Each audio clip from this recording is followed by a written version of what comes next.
Okay, good morning and welcome to the First Power Let's Share the Journey call. I'm thrilled to have you guys here and happy Friday.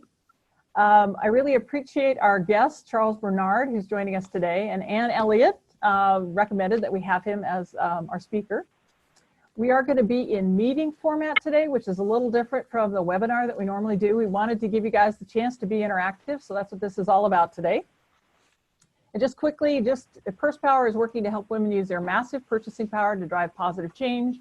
Women make 80% of all purchasing decisions. If we would choose to buy from women-owned and women-led companies, we would do it in mass. How fast do you think we could drive change in this country? So that's what First Power is trying to do, is give you guys a platform to use your purchasing power. The purposes of the calls, we started these when coronavirus started as a way of really connecting you with each other, giving you an opportunity to get support during these really rough times, and meet a network of like-minded people. So that's why we're holding the calls. I want to shout out any special guests I have here, whether or not we've got any of my shareholders or board members. I know a couple are planning on joining. I don't see them now, but welcome. And let's see here. Let me go ahead and introduce Ann Elliott. So Ann is the owner of the Berkana Company, which provides expert resources and growth consulting to business owners and executives. And again, Ann recommended Charles. She is a skilled facilitator and teacher. She is the author of What Successful Women Know About Leadership. And it's about the challenging experiences that women business leaders sometimes have in male-dominated environments. She's the chapter chair of the Columbia, South Carolina Women Presidents Organization, and has a wonderful Southern accent. She facilitates a peer coaching group of female CEOs, and she loves learning and leadership. So let me pass it to Ann to introduce Charles. Thank you, my pleasure. Yeah. Charles Bernard is the founder and CEO of Criteria for Success, Inc. Charles is an accomplished speaker that's trained thousands of CEOs, sales managers, and salespeople in the art of business relationships, growing revenue, and overcoming challenges. With over 20 years experience of direct sales, sales management, recruiting, and training, Charles is a subject matter expert with a knack for troubleshooting.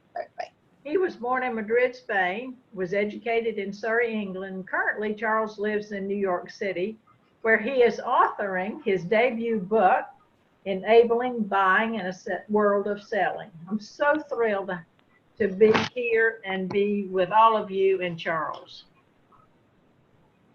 Thank you so much, everybody. So I'll just jump in and say good morning. Would like to do a couple of quick housekeeping things. So with me today on my team is Elizabeth Frederick. She is our operations officer and a subject matter expert. Also, she does a lot of advising. She's a senior advisor for sales related training that we do with our clients. So her function today, Elizabeth will be monitoring the chat, and we really want to make this interactive. Oh, is it the grocery? Okay, everybody, maybe unmute for a minute until we get into the discussion. We got some people talking in the background a little bit. So I'd like to just make sure that we do something important, and that is make this interactive. This is really for you. I don't want to be a talking head just going through slides. I do have some slides. I decided, Donna, that I wouldn't show my slides right away because I'll do that in a minute. I really think it'd be good to get some Q&A going. And as people are asking questions or responding to questions, Elizabeth, and we have some other people on Donna's team who will be monitoring the chat for questions.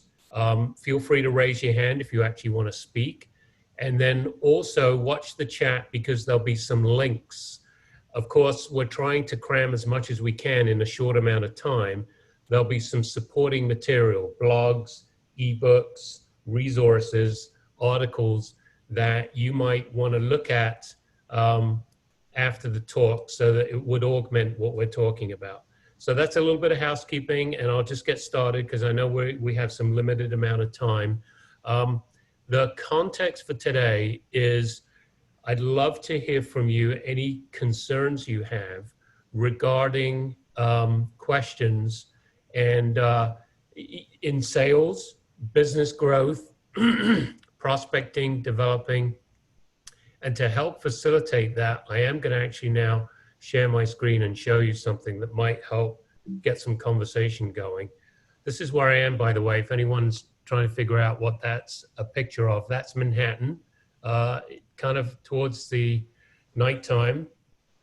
Q&A is what we're doing. So here's something I want to just put up that might spark some questions. We have a methodology that we implement with our clients to develop a sales playbook or a sales process. And it has these 5 areas: an area for prospecting, an area for selling, which we always see in a process. We rarely see an area for support, which is how's the rest of the organization supporting sales and business development. That could be marketing, management, operations. System would be how are the salespeople or sales team, and you don't have to have a team. If you're a team of 1 or 1,000, it doesn't matter. But using a CRM like a Salesforce.com can oftentimes help with productivity. And so you'd want to have some best practices on using that system. And then lastly, my favorite is an area to share information with other people on the team. And again, this doesn't have to be salespeople, could be operations people, could be anybody that wants to share best practices. I'm not going to read out because there's a lot here. There's about 40 best practices. But the reason I put this up here is to give people who are on the call some food for thought. So you might want to think about some questions or concerns that you have in these areas, either in the 5 areas or in these specific areas. So I'm going to stop and let you guys just look at what's up there. And then if you have a comment or a question that comes to mind, we can certainly deal with that.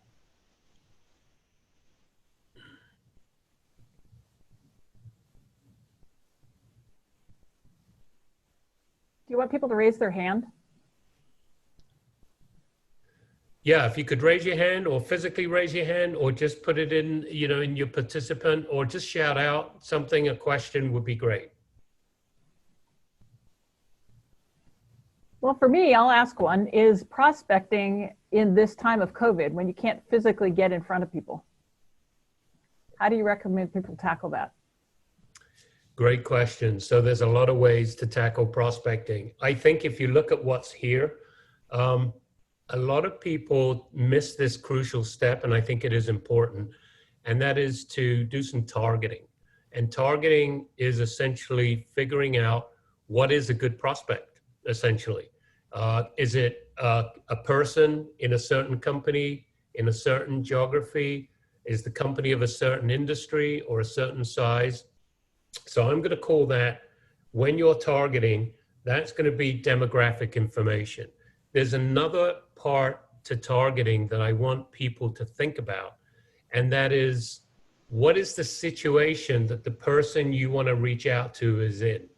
So the situation might be they're in a growth mode, they're contracting, and more importantly, think about 4 or 5 or more challenges that person is likely to be having, so that when you're targeting those kind of people, or you're asking for referrals, you're asking for a type of person, but also who has these types of concerns and challenges. And therefore, once you've done your targeting, you then go to the next step, which is what we call list building. And that's a way of just creating specific people, specific targets. The number one tool that I'm seeing today, particularly because we're working remotely and we're doing a lot digitally, is LinkedIn. I don't think there's any surprise there for anybody. However, I do have one practice, and actually Donna and I have practiced this with each other, and we recommend that this becomes a common practice for everybody. Go to Google if you don't know how to do it, and just figure out how to download your LinkedIn connections to a CSV file, which is a fancy term for saying an Excel spreadsheet. You download your connections, and then you can send those to somebody in exchange for them sending it to you. So oftentimes we hear, back to Donna's question, if we're prospecting, we're doing a lot of asking. Like, I noticed on LinkedIn you're connected to this person. Do you know if they happen to have these situations or challenges? Would you be kind enough to introduce me? That's great. But you do that 3 or 4 times, you're asking for a lot and you're not giving anything in return. So something I recommend to have in your back pocket is, thank you for those referrals. Please let me know if I can refer anybody to you. And just to help you, I'm going to send you my LinkedIn connections and a spreadsheet. And I would love it if you send me yours, because this way, if we know each other and we want to build a relationship, a referral relationship with each other, it's much easier to parse someone's LinkedIn network on a spreadsheet than it is to literally go online and scroll through endless contacts. So Excel is a wonderful way to help you create a list of prospects. So that's a quick answer. I'd love to see if that makes sense to people. If anyone has any follow-on information, I'd be happy to talk about that. Ellen, I see your hand is raised. Question. So I've been doing what you've been saying, and I'm finding it works and tedious. So then I've been looking to buy lists to augment my lists. And I wonder if you have a recommendation there, because I run a small business. So I went on to, I had a call with Zoom, not the Zoom we know, but Zoom the other day. And quite frankly, they don't have an affordable package for a small business. So I'm wondering what you recommend in addition to doing the LinkedIn. Are there any lists or services? I'm going to ask Elizabeth, if your mic is on, what is the, I think it was, it might have been Zoom. There's a few list resources that you can go online. In fact, I would just go to Google and look at free lead lists. Zoom is one, but it's not free, obviously. In fact, they used to have a free Zoom version. Info is actually what it's called. Yeah, Zoom Info. Yeah, but it's expensive. They don't have a small business. It is package. expensive. Yeah, they don't. Yeah, Any other resources? Well, I would say there's a myriad of them out there. Some are more affordable than others. But Ellen, I'll give you a tip, and everybody else, because I can't honestly tell you what I think is the best place for list building, but I will tell you one way to build your list. Here's what I would recommend. Let's go back to LinkedIn, because that's the easiest, but you can do this with any of these. Once you get your list into Excel, Ellen, what I would do, if you haven't done this already, is I sort the list by company, and that's very important. So everyone should figure out how to be able to sort an Excel spreadsheet. If you sort by company, here's what's going to happen. So I'm going to do this with Donna. So Donna, you might get ready. Next week, I'm going to contact you and ask for some connections. So can I use Donna as an example? Can I use you as an example? Of course, go ahead, yeah. Beautiful. So Donna and I sent each other's Excel spreadsheets. And so now I've got Donna's, and I'm going to set aside, it takes a little bit of time. It's probably going to take me a couple of hours. I don't know if I'll do it all in one shot, but it's well worth the effort. Here's what I do. Step 1, I sort the list by company name. Why? Because if I see in Donna's list the same company, once I've sorted it, like 3 or 4 or 5 or sometimes more rows with the same company, I know right away that Donna's probably going to know contacts in that company because she has so many associated with that company. Therefore, what I'm going to do is I'm going to highlight those rows in yellow. You can pick another color. I just pick yellow. So company 1, all rows yellow. Company 2, where there's 4 or 5, all rows yellow. I then copy that spreadsheet, which is a worksheet, into another worksheet. I just copy it. And now I do a second sort. This is important. The second sort is by title, by function, right? Now watch this, Ellen. When I see all the A titles, the B titles, the C, most likely CEO titles, they've got a whole bunch of CEOs. The ones I'm really looking for are the ones that have that yellow stripe from the previous sort. And so then I'm going to go to Donna, and I'm going to say, Donna, I've looked through. Now, Donna and I are building a relationship. You can't do this with everybody. But because Donna and I are building a relationship, I have a good sense that she's going to be responsive to my request. And here's going to be my request. Donna, would it be okay for us to talk Wednesday, 10 a.m. Central? She's going to say, hopefully, yes, if she's available for 45 minutes. And then I'm going to send her the list ahead of time. Because here's what I think is critical. And it's a silly thing to say. It's a little thing to say. But many people miss this. They want introductions. They're like, do you know this person? Here's some information you could talk about. Would you do an intro? I think that's a mistake. What I'd rather do is I'd say, Donna, when I'm talking to her Wednesday at 10 a.m., of those people I sent you, do you know anybody? And she's hopefully going to say, yeah, I know a few of those people. I know John, I know Mary, I know Peter. And I'm going to ask her to describe her relationship. And do you have any sense of whether we might be a fit? Do you have any sense whether this person would be receptive to talking about what it is that I provide? So what am I basically saying, Ellen, and everybody else on this Zoom call? What I'm basically saying is invest the time to sort through your list in the way I described. That's number one. And number two, where possible, invest the time for a phone call or a Zoom chat, because you really want to get as much information as you can so that when you are given that introduction, you're going to be relevant as quickly as possible. And Donna might say, I do know this person. I just don't think they might be a good fit for you. Okay, but I know this other person, they might be a good fit for you. And so that's why I think maintaining that relationship today is very important. Did that help? Mm-hmm. Good. Great. All Thank right. you. No worries. So we kind of got the ball rolling on prospecting. Anybody else got any? I got a bunch of questions that Donna was kind enough to send ahead of time from some of you, but I'd rather hear if there's anything that sparks a reaction in watching this, if you have any concerns around any of these areas. Anybody else? It looks like Victoria has a question. Yeah, Charles, first of all, I just want to say thank you, because that's a really good insight. I've done a lot of LinkedIn, and I didn't know you could download the actual connections. And we've been working with people doing them one-on-one, and this is a great little idea that will work. But I do want to share that it does work. So I want to confirm what you're saying, because I have been working with LinkedIn only since last December. And I just got a lead last week out of New York from a gentleman that, just like you said, we have built a relationship over this length of time. So it's not quick. You're right. It takes time, but people trust you and they learn about you. And I got a great prospect and lead, nice gentleman from New York that just sold his business to Colgate. So he had this huge, he had this huge money windfall.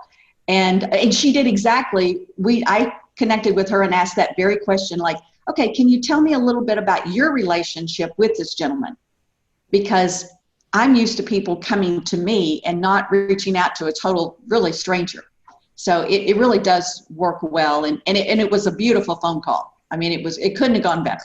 So I just want to say what Charles is saying, spot on. But it's time consuming. But it's worth the time. That's what I wanted to echo. Listening to you, we tend to be like impatient. We want we play this numbers game. We think more contacts. But I think if you do that, you're doing a very shallow level list building. And I don't believe volume is going to help you. I agree with you 100%, Victoria. Targeted, pinpointed relationships, and invest the time. Like Donna and I'm willing to bet will, for a long time moving forward, invest in each other. And I know that means, we'll be spending time talking to each other, et cetera. I'm just curious, what business are you in, Victoria? I own a wealth management firm. We love wealth management companies. We should link in. Yes. That's of course we should. Of course, right? We should do the same thing. Yeah. Thank you for endorsing the points that we made earlier. I really appreciate that. Is there anybody else who wants to weigh in on this or something else? Elena Zucker is asking, is there a way to get a list of emails from your LinkedIn level first connections? Unfortunately not. So Microsoft, who purchased LinkedIn, shut that down. It's a shame. They essentially now have gone into what I believe, I'm not 100%, and Elizabeth, if you know, weigh in, but I think they enforce this privacy. I don't know if this is kind of privacy, like this is our way of saying you can't get the emails, but there is an option, I believe, that allows you individually to have your email shared. And again, Google that to confirm. So I individually can make my email available, but I can't, when I download Donna's emails, LinkedIn, there'll be no emails. Even more of a reason why what Victoria was saying is critical, because now when I say to Donna, you know, these people, if she knows them, she's the one in control. She will have their email addresses. And I need her to help me put that introduction together because I can't reach out to them directly. And frankly, honestly, I don't know that I would want to do that anyway, to be honest. I hate to say it, but what I think LinkedIn's trying to do is prevent spam emails. And I don't know that if I saw someone in a LinkedIn connection that I would directly email them. Now you can in-mail, that's a whole different discussion, right? You can in-mail within LinkedIn. And if you have a premium account, you get so many tries of using in-mail. And there's a strategy on how you can use in-mail. Just quick, because I don't want to spend a ton of time on this because I want to move on to some other concerns. But one thing I found with in-mail that I love is instead of like, hey, I saw your profile, we have a lot in common, I'd like to link in with you, and then you know what happens. You link in with the person and you get a sales pitch immediately. What I love is when someone says, hey, I came across your profile, here's a resource you might be interested in. Feel free to go through my LinkedIn. If I can introduce you to somebody, I'm very happy to help you, is another warmer way. So in other words, immediately someone's trying to be helpful and valuable, and there is no sales pitch. There's more of a focus on building that relationship. And it takes time. You know, they say it's like 4 or 5 touches before you really get to a warm level. Just something else to throw out there. There was one quick question there. Anne had asked, do you send all your LinkedIn connections? And then Elaine also noted that there are email addresses in each contact section individually, but it's not in the CSV anymore. Yes.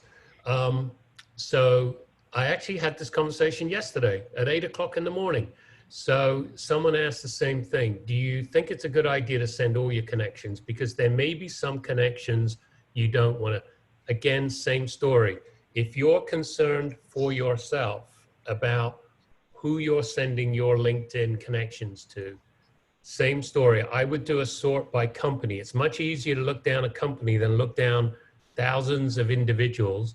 And I go, oh, that company, there's just a reason I don't want to send information about them. I don't want people to know that I'm connected to those people in that company or that person. So yes, that's the beauty of having it on Excel. You can literally remove, delete rows that you don't want people to see.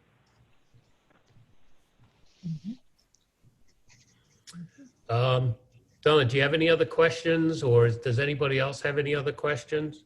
Yeah, let me open it up to everybody here first. What questions do you guys have, guys?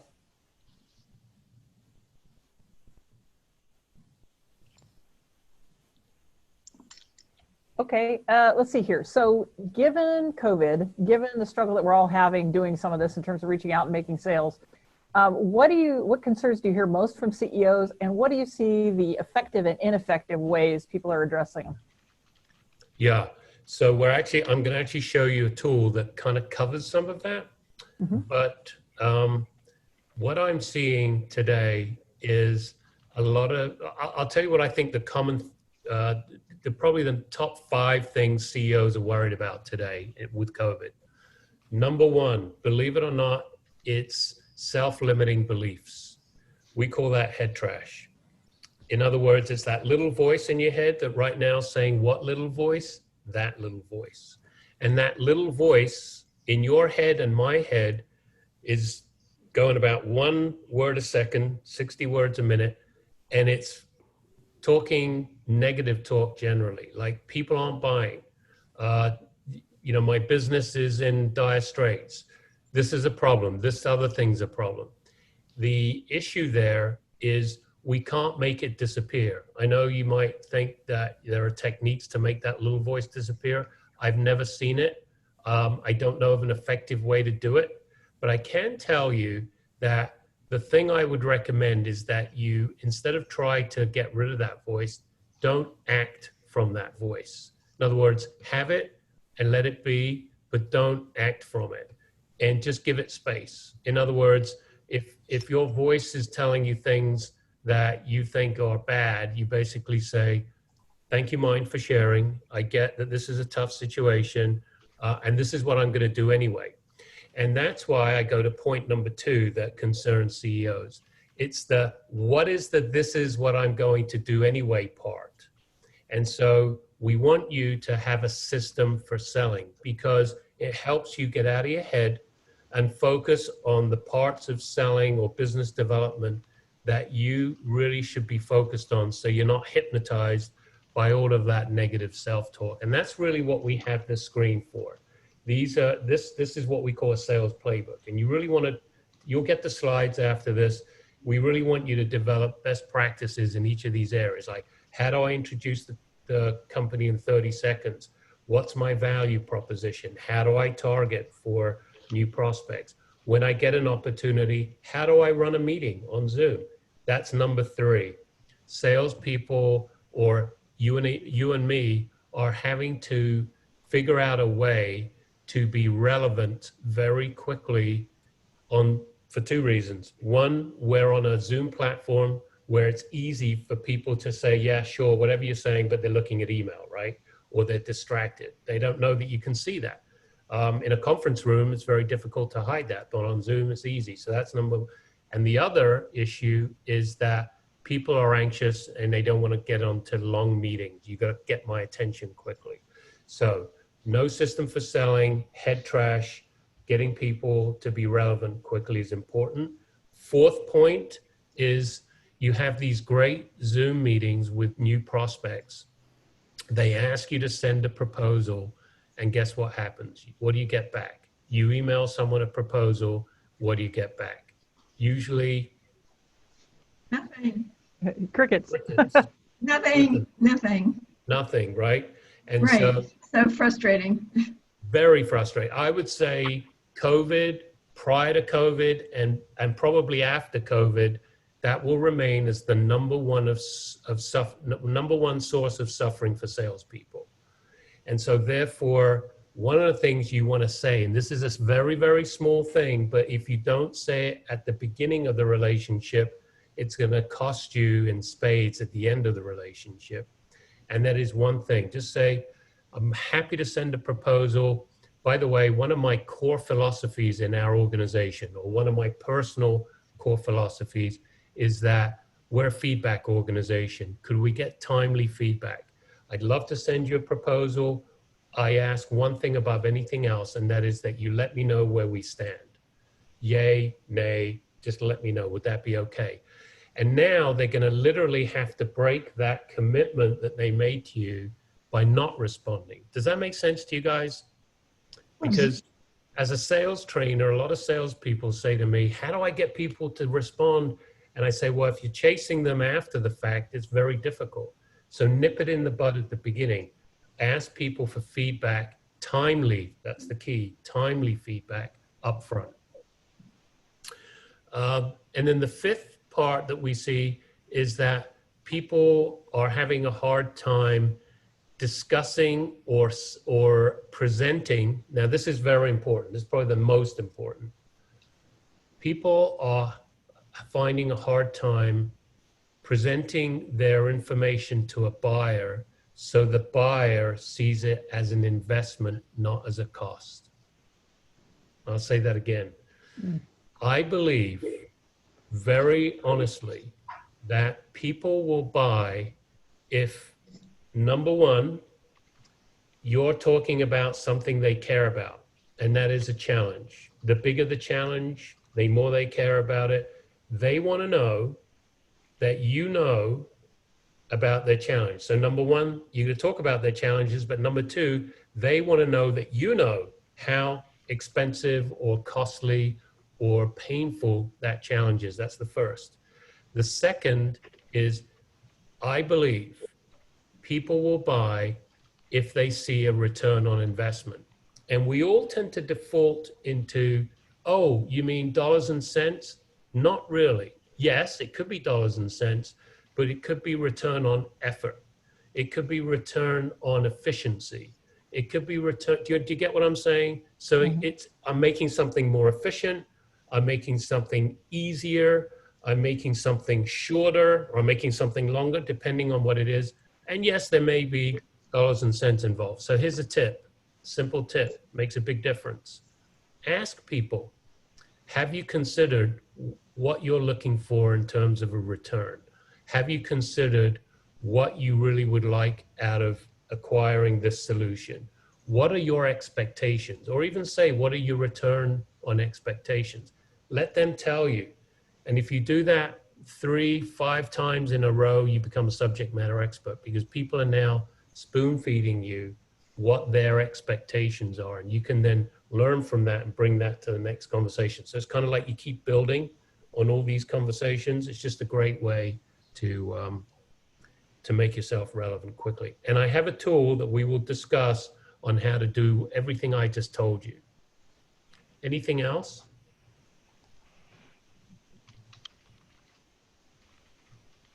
I want to give you guys a chance to ask questions.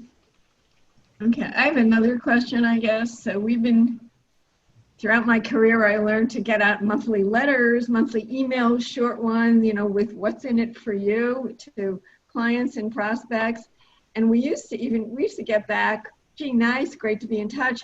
Lately, nothing. So I'm saying to myself, what are we doing wrong? Is it that people are getting too many emails? A lot of these people on our lists are people we know that we've done business with over the years. Is that because we're living in another time now and there's too much going on? Or I think there may be something wrong in our messaging too, but.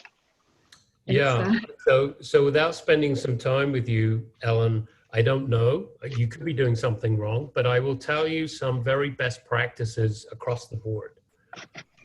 Some of you will like this, some of you might not, but I'll tell you what I think works. Number one, no paragraphs. I can't stress that enough. Thank you. Right? Okay. If you see an email like this, with all these words, people in the best of times, but now in the worst of times, I can't process that. That's just next.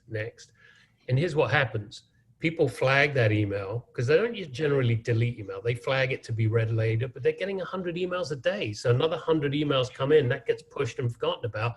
And then you and I like, did you get my prior email? Did you get my prior email? And you just shoot the same bad email. So we're going to talk about that in one of the tools. Bullets, numbered bullets, numbers. I'll say it one more time, numbers. If you see an email that has no paragraphs, point 1, point 2, point 3, and they're numbered, people are reading that email. I promise you. I don't know why, but the psychology of human beings is that you and I are hardwired for numbers. When we see numbers on a screen, our eyes compelled to read that. Like, what is that? 1, 2, 3? That means something. So the other part to that is put 2 or 3 challenges. You've got to be smart and figure out that whoever's receiving that email, timing is everything. If I happen to see a challenge that I'm currently experiencing and you're telling me you have a solution for these top 3 concerns, there's a good chance, not always, but a better than what you've probably been getting in the past, that someone might reach back out to you and say, oh, tell me more. Like, they'll play coy. They won't say, call me right away, but you'll get, you'll probably get more engagement. The other thing I would say, Ellen, is I'm a big believer in combinations. So voicemail and email combined. So You could say, leaving you a message, you don't have to call me back, but if you do, here's my contact information. I will also send you an email. And true to your word, you send an email. So now people will be able to kind of remember you, like Victoria, Victoria Woods, yeah, that name, oh, okay. Well, she's called me a couple of times. She's sent me some emails a few times. Now, if I get a LinkedIn introduction, or she gets a LinkedIn introduction to me, there's a good chance we've done some bonding. So I just want to be able to give you a couple of quick tips on that as well. Thank you. All right, I think we have time for one, maximum 2 questions, because I do want to give you a couple of takeaways. Perfect. Okay, I'll ask one unless somebody else has one. How do we keep ourselves and our teams motivated right now and focused on the right things? That's a great question. So if we're talking about a team that's focused on business development and we want to keep ourselves motivated, I'm a big believer in that when people are in a tough spot, which, let's be straight, we're all in a kind of tough spot right now. I've noticed that people have a tendency to tribe. Does everyone understand what I mean? Like huddle together. Let's work this out together. So to keep people motivated, let me tell you what, I'll tell you the opposite and then I'll tell you what works. So the opposite of keeping people motivated is that they feel isolated. So there's nothing, in my opinion, more demoralizing than being at home, not connected to your team, feeling you're isolated, and every day just wears on you a little bit more, right? And frankly, 2 things I'm noticing now is fatigue and paralysis. Fatigue, meaning not just Zoom fatigue, but I'm just talking about, when is this going to be over? We're uncertain. I don't see it, the light at the end of the tunnel.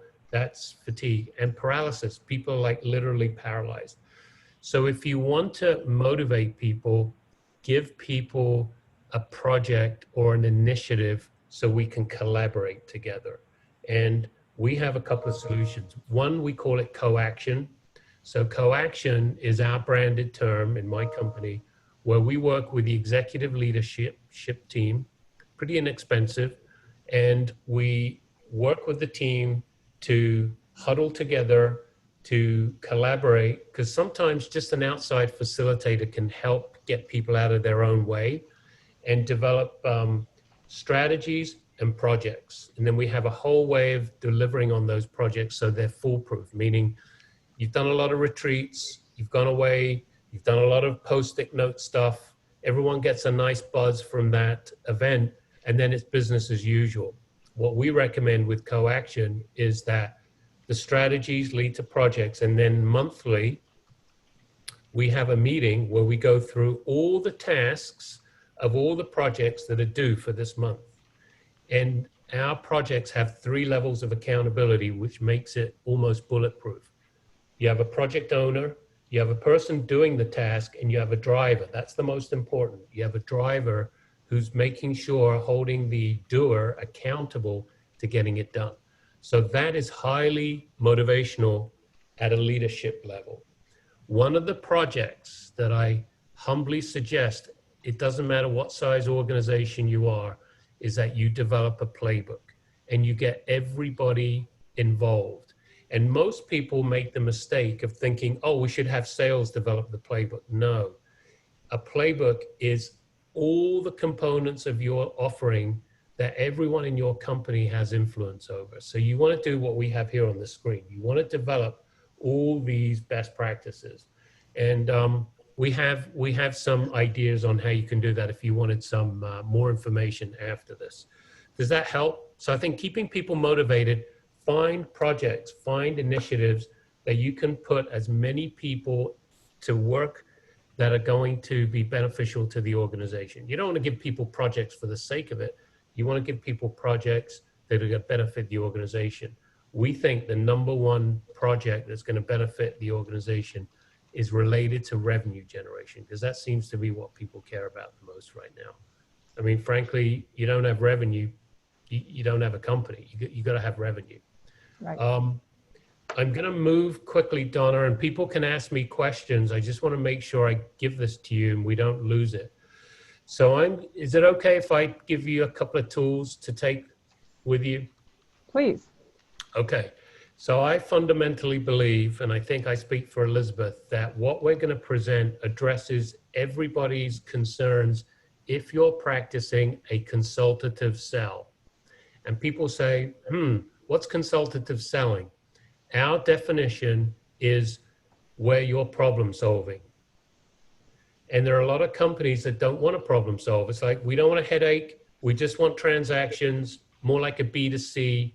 But if you're a B2B and you're practicing a consultative sell, you got to practice these 4 behaviors, and they're simple, easy. You've got to be able to ask good questions. You've got to be able to uncover problems. That's what you're asking questions for.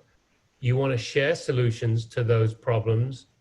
And more importantly, I want you to tell stories. Storytelling is very important today in business development. And I don't mean long-winded stories. What I'm talking about are anecdotes that prove to a prospect or a buyer that you've done it before. Does that make sense? So most people nod their heads. They go, great, I get it, 4 consultative selling behaviors. And then I ask this question: have you inventoried 20 best questions you should ask? Have you inventoried the 20 common problems you solve? Have you written down and inventoried the solutions? And more importantly, do you have a library written, a library of 20 stories? And most people say no. And it goes right back to what Ellen and Victoria and Donna were saying at the beginning. We don't want to take the time. Well, this is a good use of time. So we're asking you to create a tool that will drive the best consultative selling we can think of. And we call that tool a problem opportunity matrix. It's a table, and it looks like this. And I'm going to guide you on how to build this out, row number 1. And then I'm going to ask you to consider doing this. If you want to, back to Donna's question, motivate your team, get your team motivated, get as many people in your organization to participate on a Zoom like this, whether it's 2 people, 5 people, 20 people, doesn't matter.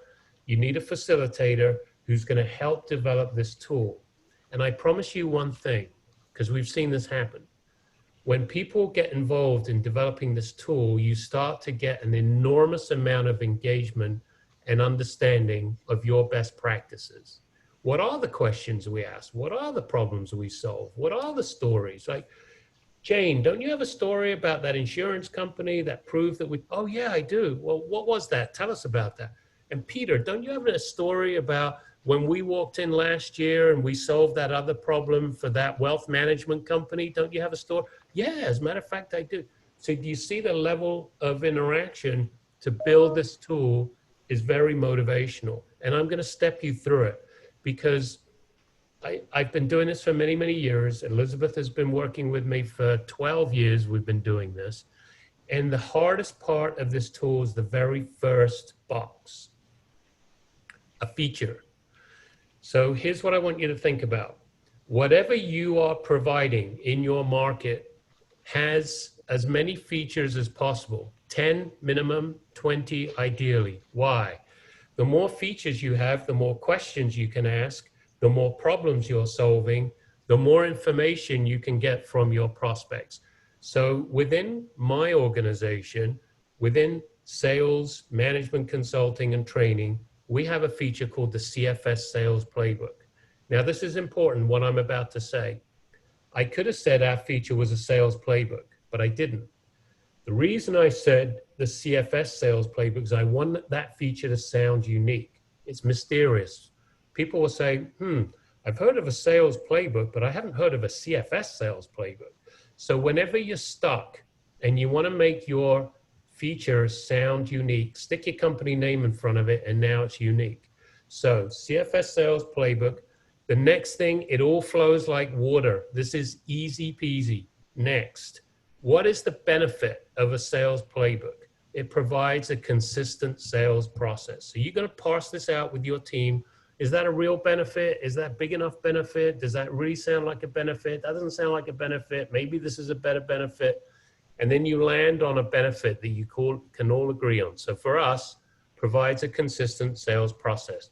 Now, as we work to the right, you'll notice the problem is the opposite of the benefit. So if the benefit is provides a consistent sales process, the problem is the opposite, no consistent sales process. Watch how easy this is.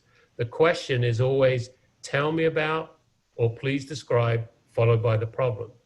Tell me about not having a consistent sales process. So when I talk to VP of sales and I ask them this question, 50 to 60% of the time, I'm going to get one of these responses.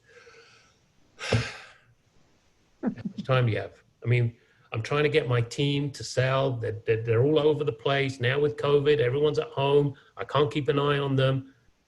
We have no consistent process. We need a process. Great. So rather than run down a whole bunch of features and benefits, I'm going to tell that person a story. I'm going to say, don't worry, Mrs. VP of Sales. We have another company just like yours, and I'm going to tell a story. And it's going to go like this. What was the problem? So they had no consistent sales process. What was the solution? We implemented the sales playbook. Here's the punchline. This is very important. Tangible benefit. We increased sales, or they saw an increased sales after a year of 30% over the prior year. Anyone on this Zoom call that was listening, what do you remember about my story? Result. The result. And what was it? 30% increased sales. You must stick a number in your benefit. People love numbers. Now, some people say, I can't do that. Then do this. 70% of our clients have reported increased satisfaction. Better than 50% of our clients have reported a benefit to our solution. So you can take an intangible and make it tangible. Because here's the issue. Just like Donna did with me, I'm telling a story, people are tuning me out, and then they hear 30%, they go, 30%, back up. What was that again? 30%? How'd you do that? So you hook people with the number. So now you can do 20 of these. I just did one. You can do 20 or 10 minimum. What I then want you to do is take that problem column and copy it to a new table, common problems we solve. You're going to put this up within 5 minutes of your Zoom call. And I'm going to say, Jocelyn, thank you for taking my call. How you doing? Everything good? Donna introduced us. I'd like to just put a slide up. These are the common concerns we hear about. Do any of these stick out to you? And if Jocelyn says, yup, number 1 and number 3, what just happened to my meeting? Can anyone guess what just happened? You got a lot more likely to make a sale because it's directly related to their need. And you're relevant. So people are basically saying, I want to focus on this and I want to focus on that. The reason I like to have 10, if we can fit them, you can get 10 on a sheet. If you're nervous about that, then do 7. The reason I like to have that is it varies from person to person what 7 I'm going to put up there. So if I have an inventory of 20, I'm going to take these ones that I think are more relevant to Jocelyn. But when I talk to Ellen, it'll be these other ones, and I don't know which ones they're going to pick. Who thinks it's a good idea to send an email? This is the part we talked about earlier. You've had a meeting. So Jocelyn and I had a great Zoom call, and Jocelyn's like, yeah, let me think about it, because that's what a lot of people do. Some people say, send me a proposal. I say most people are like, yeah, let me give it some thought. Okay, here's what I want you to do. I want you to say the following. This is important if you're in a consultative sell. And we do this all the time. I'm going to say, Jocelyn, within 24 hours, I'm going to send you an email. And it's going to have 4 sections. What I think your goals are or your concerns are, what I'm going to need from you so that we can maintain the dialogue and be relevant, what I'm going to do if you provide me what I asked for, and how we can determine to move forward. That's it. And she's going to go, 90% of the time people go, okay, sure. No skin off my back. You're going to send me an email, right? The problem is This is what most people send. And that's why you heard me say before, they send the encyclopedia. It's kind of like, dear prospect, I enjoyed our meeting, whole bunch of text, call to action, maybe, whole bunch of text, have a great day. I can't process that. I don't want to process that. That's too many words. So we're not going to do that anymore. We're going to send this email instead. And it's very important. I'm going to parse it out. I said no paragraphs. I cheated. Well, actually, these are sentences. So these are 2 sentences. It was a pleasure speaking with you today. Below is a summary of my understanding of your goals, what we request from your team, Dunder Mifflin's responsibilities, and the desired outcomes. I'm confirming our meeting next Tuesday at 2 p.m. Call to action at the top of the email, just in case they don't make it. Now, watch at the structure. Have you noticed the difference between a paragraph structure and a bullet structure? I will tell you one thing that I've discovered.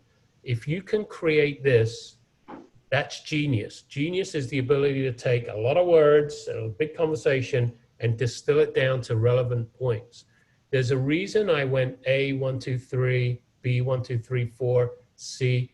I can reference that. So if I receive this email and I have a question, I don't want to go heading number 1, bullet, and count these round circles and go 3, make a mistake, maybe it's 4, I can't.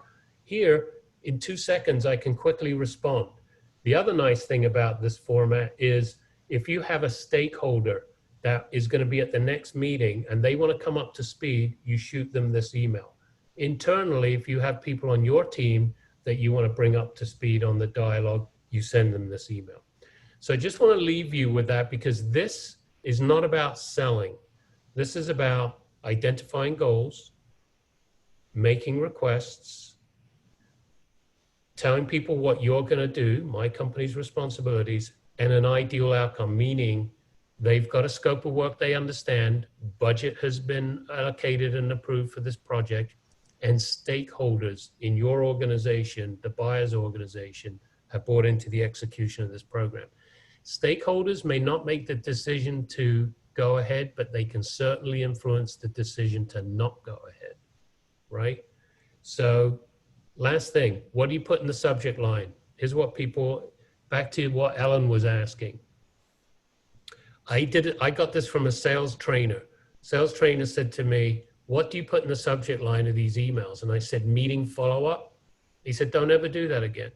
I said, what do you mean? He said, do the following. Meeting follow-up, please respond by Friday.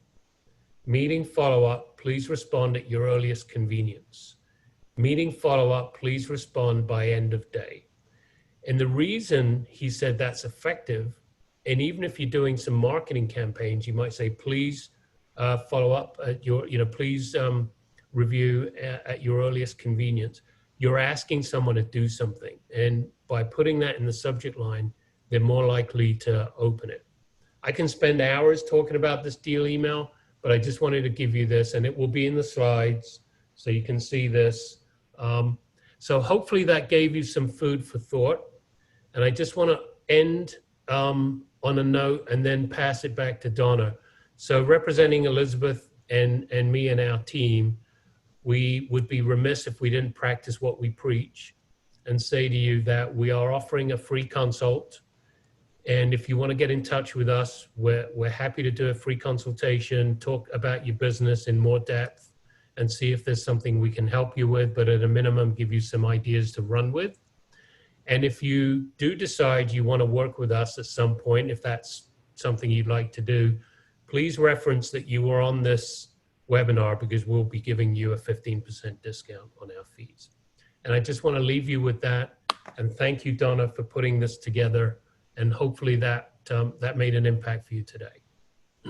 Thank you so much, Charles. I thought it was fascinating. I learned a lot. I know you've had a ton of resources in the chat box, so we'll make sure and get that out to everyone as well when we distribute the recording of this call. So I just wanted to let everybody know what's happening next. So thank you again, Charles. And then next week, we've got Monica Smiley. She's the editor-in-chief of Enterprising Woman Magazine, which is a magazine for female entrepreneurs. Lori Henkel, the SVP with Bank of America that had to talk to Dr. Fauci a few weeks ago, is going to be back on with us on the 21st. And then we're going to be bringing playwrights and authors, Lucy Lynch and Marcia Mager. They wrote a play called Money Talks, but what the hell is it saying? And we're going to have them on with us on August 28th. And we'll be kicking something off that I'm really excited about. So I hope you can make that call. If you don't already have a directory listing in the Purse Power directory, please sign up at pursepower.com. If you've got a female CEO or president, or the company's half owned by women, or you've got at least 20% women on your board, you can have a free listing on our site. We also have a Google Chrome extension we would love to have you download on your Google Chrome browser that allows you to find and buy from women-owned and women-led companies. We hope that you can like and share our social media pages. We do post recordings of each of these calls on our website at Let's Share the Journey, the tab, and you can get at any of our prior meetings. And we hope that you will let your friends know about these webcasts on Friday. We're trying to bring the very best speakers we possibly can. And I want to thank Elliott once again for bringing Charles to us. And Charles, you've given us tremendous resources, so we'll get those out to everybody. Last but not least, I would like to say, remember, Purse Power, we have it, let's use it. Have a great day and a great week, and we'll talk to you next Friday. Bye, everybody. Thank you. Bye. Bye. Thank you, Charles. Thank you so much, Donna, Charles. Thank you.